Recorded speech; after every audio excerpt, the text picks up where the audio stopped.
കർക്കിടകത്തിന്റെ വരവറിയിച്ച് തൃശൂർ വടക്കുംനാഥ ക്ഷേത്രത്തിൽ ആനയൂട്ട് നടന്നു.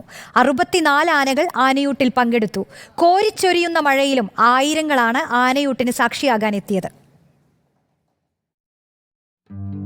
പുലർച്ചെ മുതൽ തന്നെ സംസ്ഥാനത്തിന്റെ വിവിധ ഭാഗങ്ങളിൽ നിന്ന് ആനയൂട്ടിൽ പങ്കെടുക്കാൻ ആനകളെത്തി തുടങ്ങി. ഒപ്പം ആനപ്രേമികളും. ആനയൂട്ടിന് മുന്നോടിയായി മഹാഗണപതി ഹോമം പുലർച്ചെ തന്നെ നടന്നു.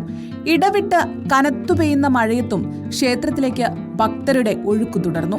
വിഭവസമൃദ്ധമായ കൂട്ടാണ് ആനയൂട്ടിനൊരുക്കിയത്. ഭക്ഷണമായി നമ്മളൊരു 500 കിലോ അരിയുടെ ചോറ്, മഞ്ഞപ്പൊടി, തേനെല്ലാം ഉരുളകളാക്കി കൊടുക്കും. അതിൻ്റെ കൂടെ 10ഓളം പഴവർഗ്ഗങ്ങൾ, പിന്നെ പോരാണ്ട് ഒരു ഔഷധക്കൂട്ടും കൂടി കൊടുക്കുന്നുണ്ട്. ഔഷധക്കൂട്ടും ആനയുടെ വയറ് ശരിയാവാൻ ഔഷധക്കൂട്ടും കൂടി കൊടുക്കുന്നുണ്ട്. 10 മണിയോടെ ക്ഷേത്രം മേൽശാന്തി ആനയ്ക്ക് ആദ്യ ഉരുള നൽകി. പിന്നീട് ആനയൂട്ടിനെത്തിയ മുഴുവൻ ആനകളെയും ഊട്ടി. തങ്ങളുടെ ഇഷ്ട ആനകൾക്ക് ഭക്ഷണം നൽകാൻ ആളുകൾ തിക്കിത്തിരക്കി. മന്ത്രി കെ രാജൻ ഉൾപ്പെടെയുള്ളവർ ആനയൂട്ടിന് സാക്ഷിയാകാനെത്തിയിരുന്നു. റിപ്പോർട്ടർ, തൃശൂർ.